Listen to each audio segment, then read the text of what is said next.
네, 여러분 안녕하세요. 뉴스입니다. 재미있는 소식부터 전해드리겠습니다. 민주당에서 탈당한 왕수박 이상민. 탈당하면 오라는 데가 많을 것 같아 보였을까요? 국힘당에서도 전화 한 통 없고 고작해야 이낙연과 소통을 하고 있는 정도로 알려지고 있는데 막상 나가보니 많이 외로운가 봅니다. 이상민은 어제 한 라디오 인터뷰에서 탈당 전후로 이재명 대표가 따로 연락을 한다든가 전화 한 통이라도 하지 않았느냐라는 사회자의 질문에 전혀 없었다.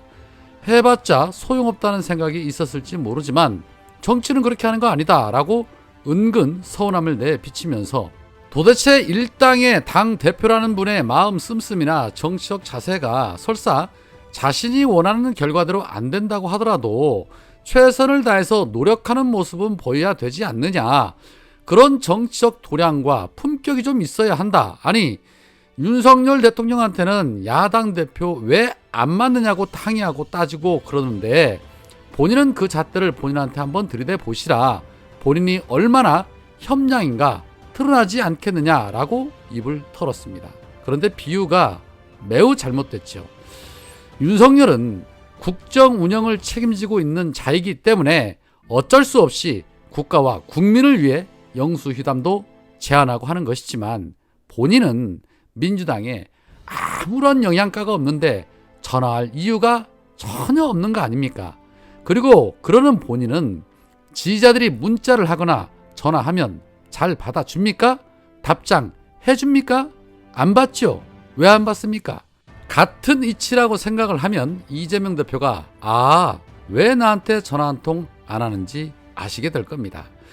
김기현에게 전화 한 통 해달라고 구걸을 하는가 하면 이제는 이재명 대표가 전화 한 통 안 했다고 품격을 논하다니 본인 품격이나 좀 돌아보시기 바랍니다. 자, 그런 가운데 이재명 대표가 쉬워 보였을까요? 아니면 지들이 깜냥이 된다고 착각을 한 것일까요? 황교안이 느닷없이 이재명 대표의 지역구인 계양을의 출마를 고려하고 있다는 보도가 있었습니다.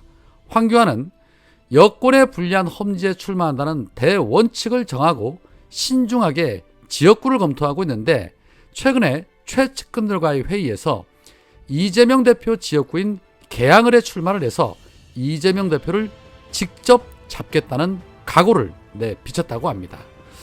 연말 다가오니 개그 대상을 노리는 건가 싶기도 합니다. 어차피 어디에 나가도 낙선할 것은 뻔한데 이왕 원서 넣는 거 지잡대 넣는 것보다는 서울대 넣고 떨어졌다고 해야 자세가 나온다 싶었던 것이죠. 열심히 한번 해보시기 바랍니다. 자, 한편 윤석열이 부산 엑스포 유치전에서 29표라는 참패를 당하고 부산 시민들을 위로한답시고 깡통시장에 재벌기업 총수들을 대동하고 가서 떡볶이 먹방 시전을 한 바 있지요. 그 중에서도 윤석열은 지가 먹던 젓가락으로 앞에 있는 만두를 이리 굴리고 저리 굴리고 하면서 시민들로부터 비판을 받은 바 있는데 이를 본 한 시민이 국민신문고를 통해서 부산 중구청에 민원을 제기를 했고 이에 부산 중구청은 해당 음식점에 대해서 식품위생과 관련한 행정 지도를 냈다고 합니다. 해당 민원을 제기한 시민은 지난 6월에 서울 마포구 망원시장에서 일본 개그맨이 자기 입에 넣었던 이쑤시개로 가게 진열대 음식을 찍어 먹는 장면을 그대로 내보내 물의를 일으킨 일본 지상파 방송 사장이 공개 사과한 사건이 있었다. 윤석열의 행동과 비교하지 않을 수 없는 부분이다 라고 지적을 했습니다. 그렇습니다. 잘못한 놈은 따로 있는데 엉뚱한 곳이 피해를 본다는 것이 바로 이런 걸 보고 말하는 것이죠. 민폐도 이런 민폐가 어디 있습니까? 정말이지 어디 가서 말하기도 쪽팔립니다.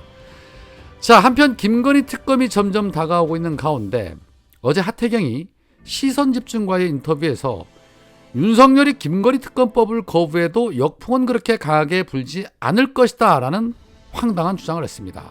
하태경은 지금 문제는 특검법이 본질이 아니라 본질은 영부인에 대한 광범위한 국민적 비호감이 문제다.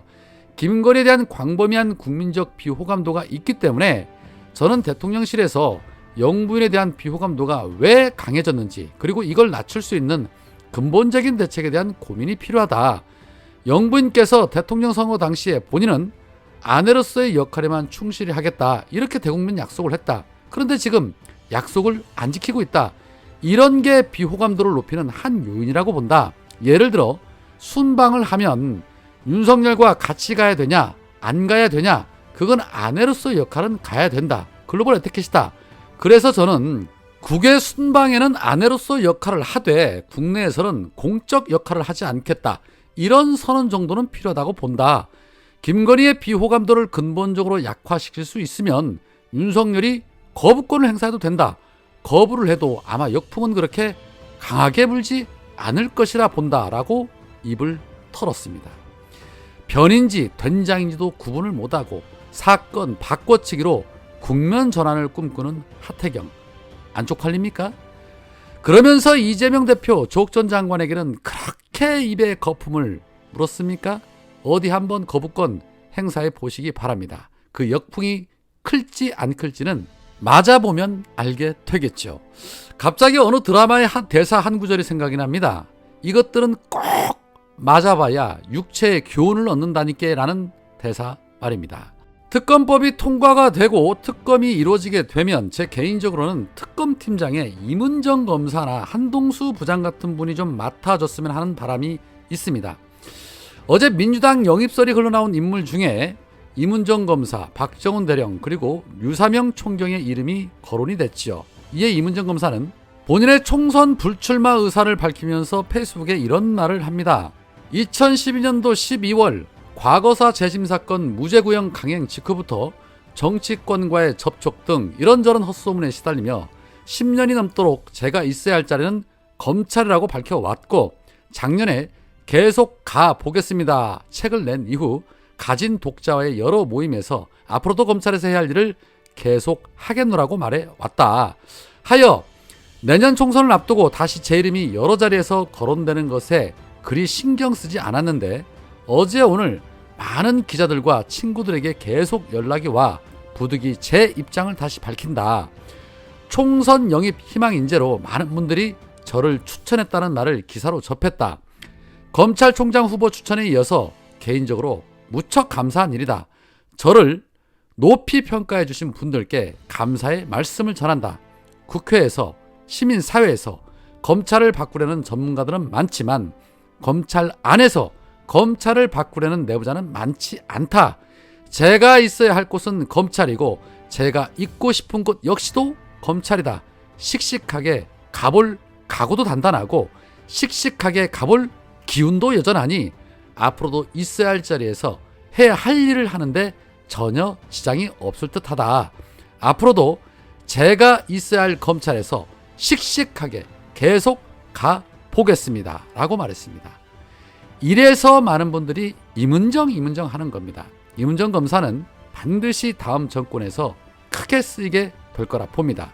그동안 보여준 이문정의 모습이라면 대한민국 검찰을 이끌어갈 충분한 능력과 자질이 있다고 봅니다. 그 능력이 이번 쌍특검을 통해서 더 부각이 됐으면 하는 개인적인 바람인데 어떨지 모르겠습니다. 여튼 재미있는 시즌이 점점 더 가까워지고 있습니다.